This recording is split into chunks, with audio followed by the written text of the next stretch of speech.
நித்திய ஸ்துதிக்குரிய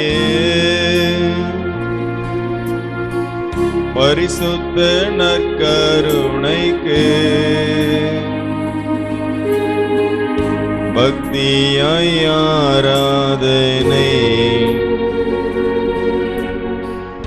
எத்திசையும் புரிவோம். நித்திய ஸ்துதிக்குரிய பரிசுத்த நற்கருணைக்கு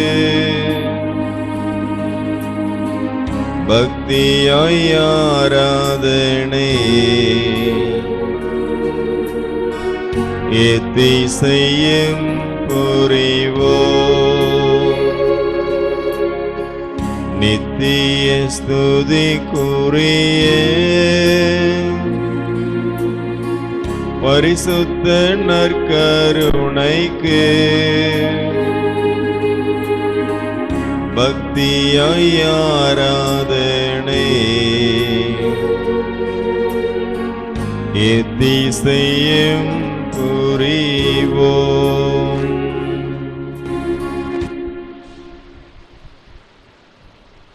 பரிசுத்த பரமதிவ்ய நற்கருணையில் வீற்றிருக்கும் ஆண்டவரே, பரிசுத்த பரமதிவ்ய நற்கருணையில் வீற்றிருக்கும் ஆண்டவரே, உம்மை இருகரம் குவித்து சிரம் தாழ்த்தி ஆராதிக்கிறேன். உம்மை இருகரம் குவித்து சிரம் தாழ்த்தி ஆராதிக்கிறேன். ஆண்டவராகிய இயேசுவே, ஆண்டவராகிய இயேசுவே, எல்லா சூழ்நிலைகளிலும் எல்லா ஆபத்துகளிலும் நீர் எங்களோடு இருக்கிறீர். உமது சீடர்கள் கடலில் பயணம் செய்த போது இரவு நேரத்திலே பெரும் காற்று பொங்கி எழுந்தது. அழிந்துவிட போகிறோம் என்று அஞ்சினார்கள். ஏறக்குறைய 5 கிலோமீட்டர் தொலைவில் இருந்தீர். 5 கிலோமீட்டர் தொலைவில் நீர் அவர்களை நெருங்கி வந்து அருகில் வருவதை கண்டு முதலில் அஞ்சினார்கள்.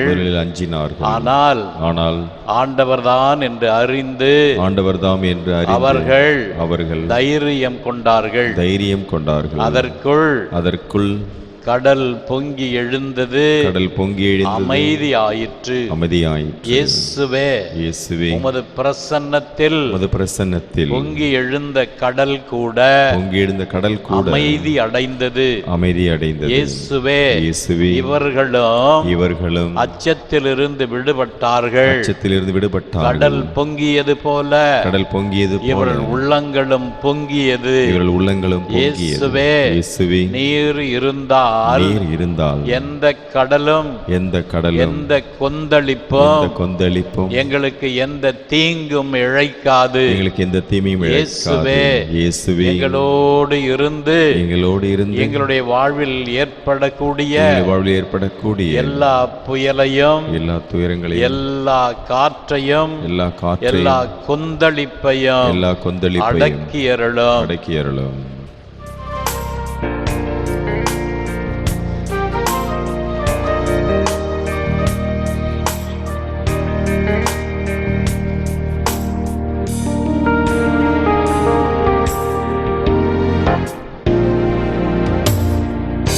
எஜமானனே,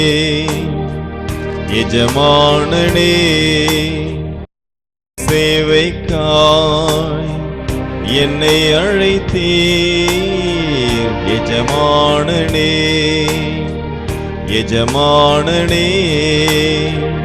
உம் சேவைக்காய் என்னை அழைத்தீர். அழியும் என் கைகளை கொண்டு அழியாவும் ராஜ்யம் கட்ட பைத்தியமான என்னை தெரிந்தெடுத்தீர். அழியும் என் உதடுகள் கொண்டு அழியாவும் வார்த்தை சொல்ல எத்தனாய் வாழ்ந்த என்னை தெரிந்தெடுத்தீர். ஆராதிப்பேன் அதை எண்ணியே வாழ்நாள் எல்லாம் உம்மை மட்டுமே ஆராதிப்பேன். அதை எண்ணியே வாழ்நாளெல்லாம் உமை மட்டுமே ஆராதிப்பேன் ஆராதிப்பேன் ஆராதிப்பேன் ஆராதிப்பேன் ஆராதிப்பேன் ஆராதிப்பேன் ஆராதிப்பேன் ஆராதிப்பேன்.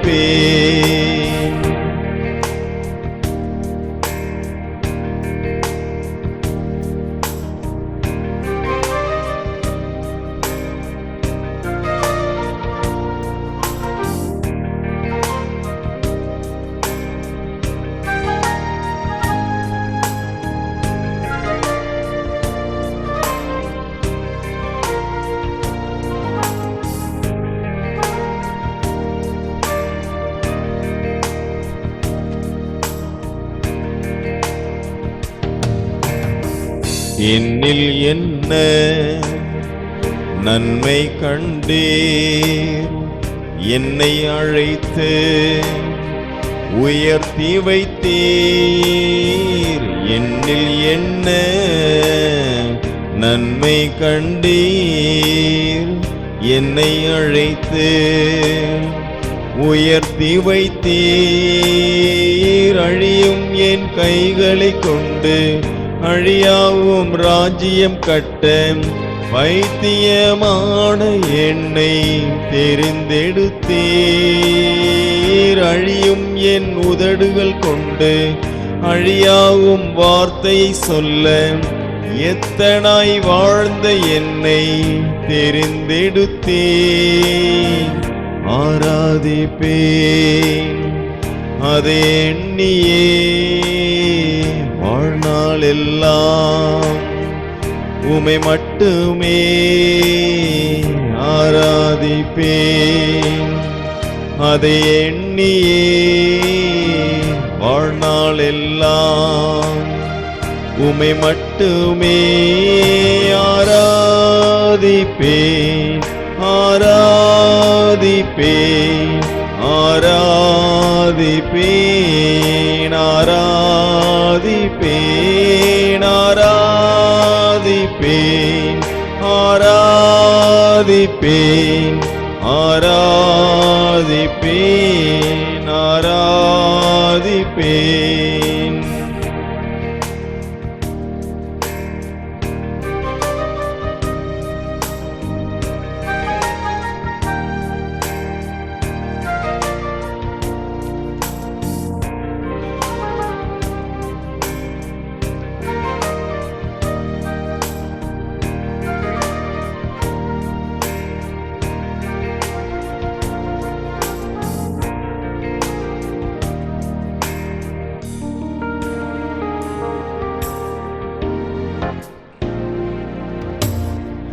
உம் சித்தத்தை நான் செய்வதே அனுதினமும் என் போஜனம்.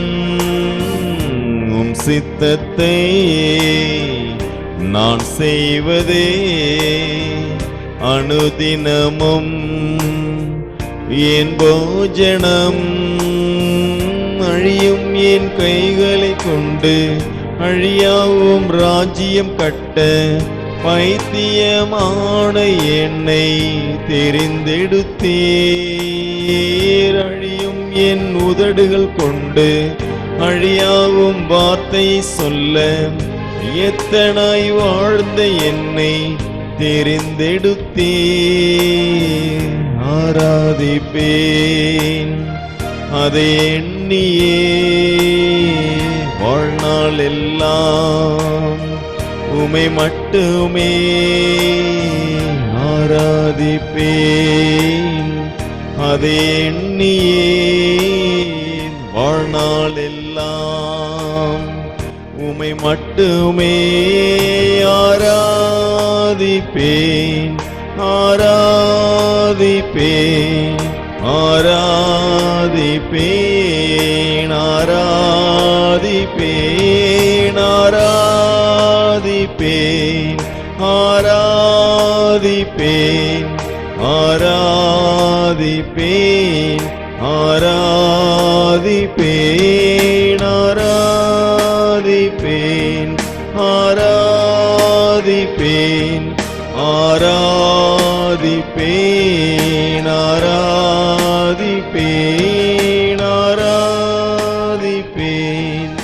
ஆராதிப்பேன் ஆராதிப்பேன் ஆராதிப்பேன். அன்புக்குரிய சகோதர சகோதரிகளே, திருத்தூதர்கள் நற்செய்தியை அறிவிக்க முற்பட்டார்கள். பல இனத்தவர்கள் கிறிஸ்துவர்களாக மாறினார்கள். எருசலேம் நகரத்தில் முதலில் நடந்த பொது சங்கத்தில் முக்கியமான ஒரு முடிவெடுத்தார்கள். ஒருவர் கிறிஸ்துவராக வேண்டுமென்றால் விருத்த சேதனம் செய்ய வேண்டுமா என்ற ஒரு கேள்வி எழுந்தது. யூத மதத்தை சேர்ந்தவர்கள் எல்லாரும் விருத்த சேதனம் செய்து கொள்வார்கள்.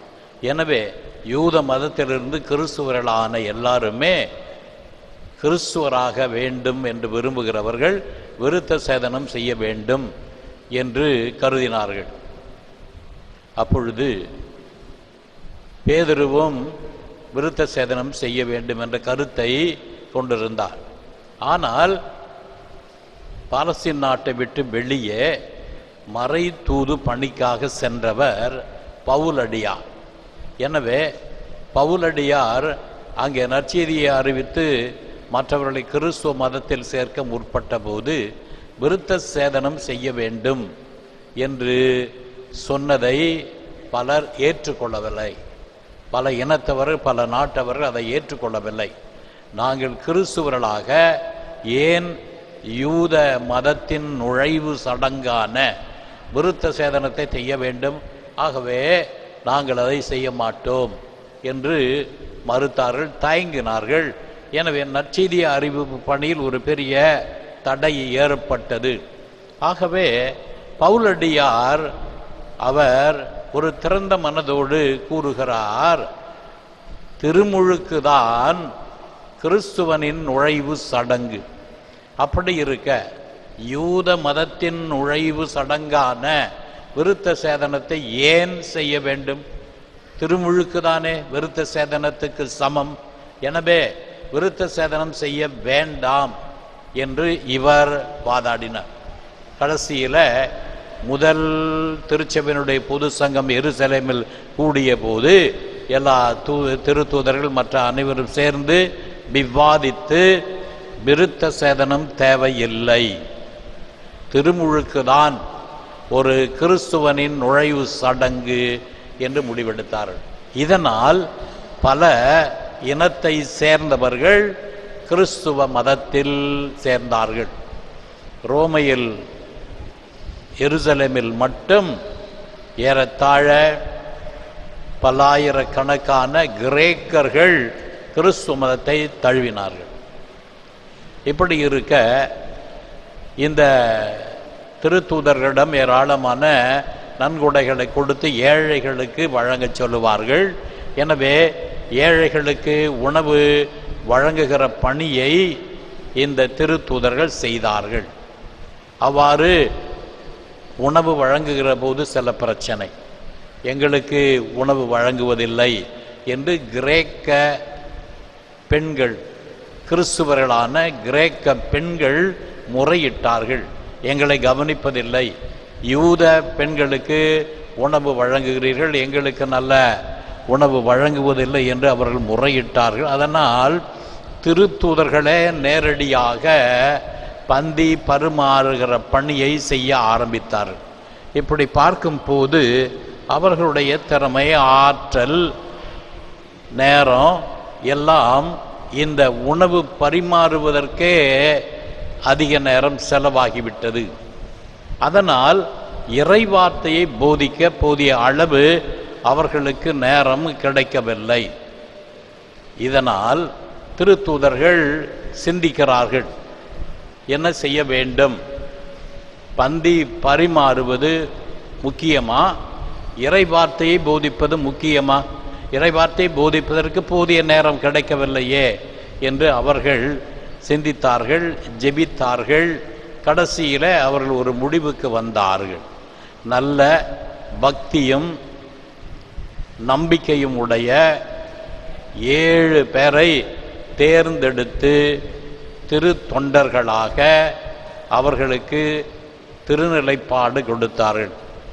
அப்போஸ்தலர்கள் அவர் தலை மீது கைகளை வைத்து அவர்களை திரு தொண்டர்களாக, டீக்கன்ஸ், அவர்களை நியமித்தார்கள். டியாகோனியா என்ற கிரேக்க வார்த்தையிலிருந்து இந்த டீக்கன் என்ற வார்த்தை வருகிறது. டியாகோனியா என்றால் ஊழியம், சேவை, சர்வீஸ். ஒரு ஊழியனைப் போல பணி ஆற்றுபவர்தான் திருத்தொண்டர். எனவே திருத்தொண்டர்களை நியமித்து இந்த உணவு பரிமாறுகிற பணியை நீங்கள் பார்த்து கொள்ளுங்கள். எந்த விதமான குறையும் முறைப்பாடும் மக்களிடமிருந்து வராத அளவுக்கு நேர்மையோடு இதை செய்யுங்கள் என்று அந்த 7 திருத்தொண்டர்களிடம் இந்த பொறுப்பை ஒப்படைத்துவிட்டு இவர்கள் இறை வார்த்தையை போதிக்கின்ற பணியை நிறைவேற்றினார்கள். இதனால் ஒரு இறை வார்த்தைக்கு சரியான கடமையை அவள் செய்ய முடிந்தது.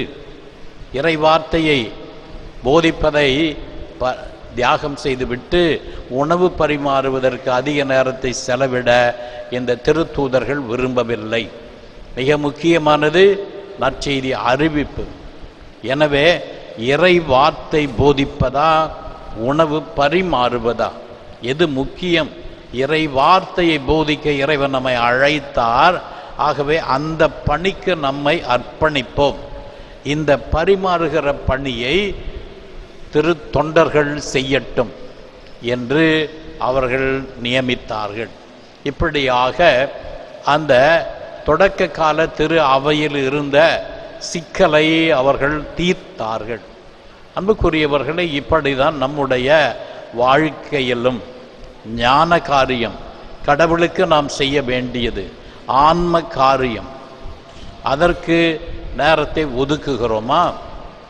இல்லை. இந்த உலக காரியங்கள், நமது உணவு, உடை, உறைவிடம், பணி, இல்லம், இதில் அதிகமான நேரத்தை செலவிடுகிறோம். சில நேரத்தில் ஆன்ம காரியங்களுக்கு நேரம் கிடைப்பதில்லை. எது முக்கியம் என்பதைத்தான் நாம் இங்கே உணர வேண்டும். ஆன்ம காரியங்கள், அதற்கு முக்கியத்துவத்தை கொடுக்க வேண்டும். இதைதான் திருத்தூதர்கள் செய்தார்கள். அதனால் ஜெபிப்பதற்கும் இறை வார்த்தையை போதிப்பதற்கும் இவர்கள் தங்களை அர்ப்பணித்தார்கள். பொருட்களை சேகரிப்பதற்கும் பரிமாறுவதற்கும் திருத்தொண்டர்கள் தங்களை அர்ப்பணித்தார்கள். இவ்வாறு உடல் சார்ந்த பணிகள், ஆன்மா சார்ந்த பணிகள் ரெண்டையும் முழுமையாக அவர்கள் நிறைவேற்ற முடிந்தது.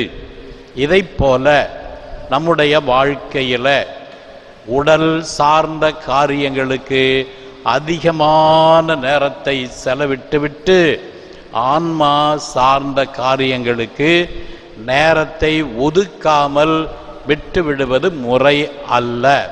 அப்படி இருந்தால் நமது வாழ்வில் ஒரு பிறழ்வு ஏற்படுகிறது. எது முக்கியத்துவம், எது முன்னுரிமை பெறுகிறது? இந்த சீடர்கள் சிந்திக்கிறார்கள், எங்களுடைய வாழ்வில் மிக முக்கியமானது என்ன? பிரைமரி ஒகேஷன், நாங்கள் எதற்காக அழைக்கப்பட்டோம்? எங்களுடைய தலையாய கடமை என்ன? எதை நாங்கள் நிறைவேற்ற வேண்டும்? அதே நேரத்தில் எதை நாங்கள் விட்டுவிடக்கூடாது? ரெண்டும் தேவைதான். ஆன்ம பணியும் உடல் சார்ந்த பணியும் தேவைதான். ஆனால் உடல் சார்ந்த பணிக்கு நேரத்தை அதிகமாய் செலவிட்டுவிட்டு ஆன்ம காரியங்களுக்கு நேரம் இல்லை என்று விட்டு விடுவது தவறு.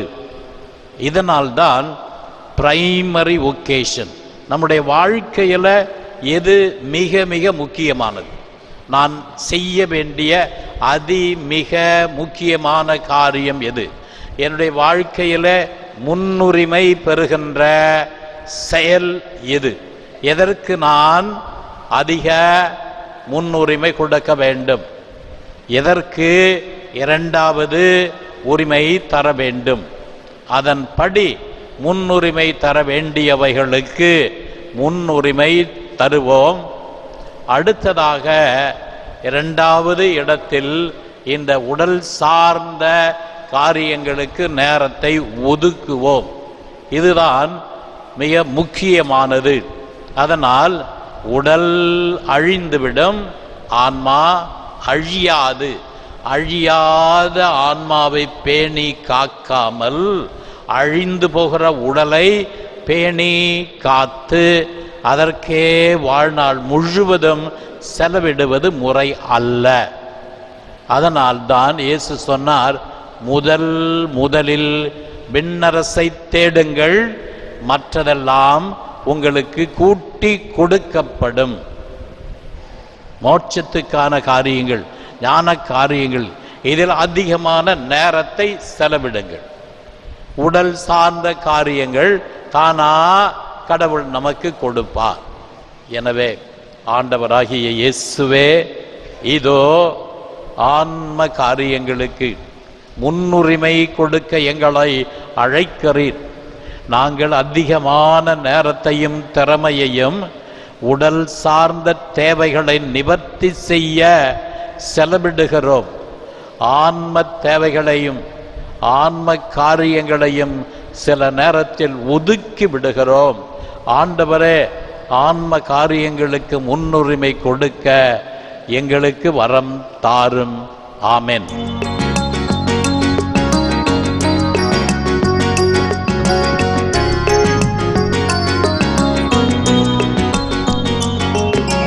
மாண்பு எறிவருள் சாதனத்தை தாழ்ந்து பணிந்து ஆராதிப்போம்.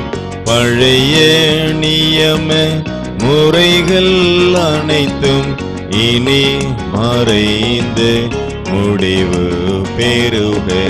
புதிய நியம முறைகள் வருக. புலன்களாலே மனிதன் இதனை அறிய இயலா குறையை நீக்க விசுவாசத்தின் உதவி பெறுக. பிதாவர்க்கும் சுதன் இவர்க்கும் புகழ்ச்சியோடு வெற்றியார்ப்பும் மீட்பின் பெருமை மகிமையோடு வலிமை வாழ்த்து யாவும் ஆக.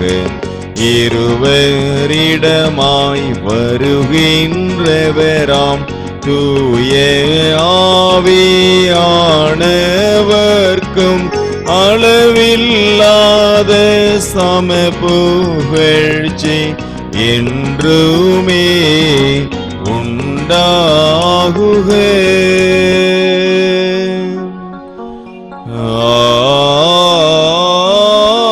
ஆமென். ஜெபிப்போமாக. இறைவா, இந்த வியப்புக்குரிய திருவருட்சாதனத்திலே உம்முடைய திருப்பாடுகளின் நினைவை எங்களுக்கு விட்டு சென்றே. உமது திருவுடல் திரு ரத்தமே இவற்றின் மறைபொருளை வணங்கும் நாங்கள் உமது மீட்பின் பலனை இடைவிடாமல் அனுபவிக்கருள் புரியுமாறும் மன்றாடுகிறோம். இறைவனாய் என்று வாழ்ந்து ஆட்சி செய்கின்றவர் நீரே. ஆமென்.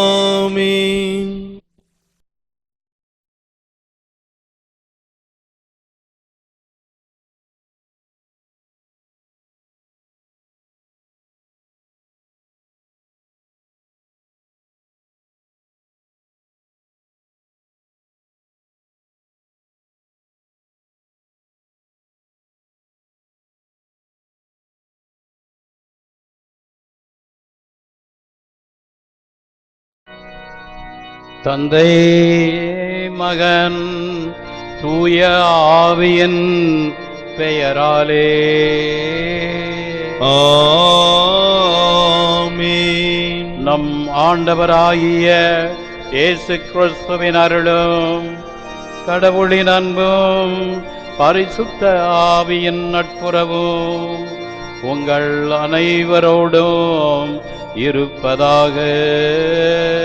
உம்மோடும் இருப்பதாக.